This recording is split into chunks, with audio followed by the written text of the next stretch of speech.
ഇന്ന് നമുക്കൊരു പാനിപൂരി ഉണ്ടാക്കിയാലോ? കുറച്ച് കഷ്ടപ്പാടാണ്, പക്ഷെ കഷ്ടപ്പാടിനുള്ള റിസൾട്ട് ഉണ്ട് കേട്ടോ. ഇവിടെയുള്ള എല്ലാവർക്കും ഇഷ്ടമായി.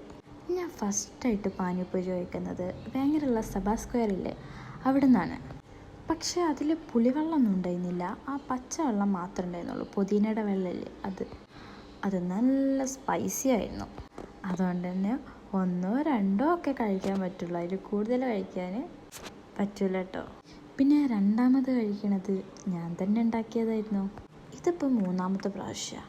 ഞാൻ ആദ്യം വീട്ടിലുണ്ടാക്കിയതിൽ അതിൻ്റെ പൂരി ഞാൻ തന്നെ ഉണ്ടാക്കിയായിരുന്നു.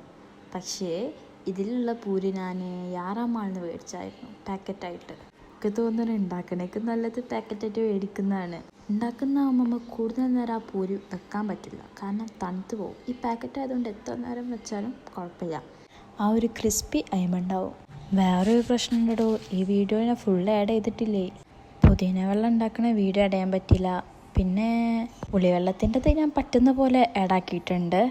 അതുകൊണ്ട് നിങ്ങൾ ഉള്ള വീഡിയോ വെച്ചൊന്ന് അഡ്ജസ്റ്റ് ചെയ്യണം പ്ലീസ്. കുറേ ദിവസമായിക്കണം ഈ പൂരിൻ്റെ പാക്കറ്റ് ഇവിടെ ഇരിക്കലെടുത്തിട്ട്. എനിക്കൊരു സുഖം സൗകര്യം തരാത്തതുകൊണ്ട് ഞാൻ ഉണ്ടാക്കി കൊടുത്തതാണ്. എനിക്ക് 2 അനിയന്മാരാണുള്ളത്. രണ്ടാം കൂടി എൻ്റെ പിന്നാലെ നടന്ന് ശല്യം ചെയ്യുന്നത് ഉണ്ടാക്കി തരാൻ വേണ്ടിയിട്ട്. അങ്ങനെ ഫൈനലി അതവർക്ക് ഉണ്ടാക്കി കൊടുക്കുകയും ചെയ്തു. ഒരു നല്ല അഭിപ്രായം തന്നെ പറയുകയും ചെയ്തു. അത്യാവശ്യം കഴിച്ചു. അതൊരു 4 എണ്ണം മിനിമം കഴിച്ചാൽ തന്നെ വയറ് നിറയും.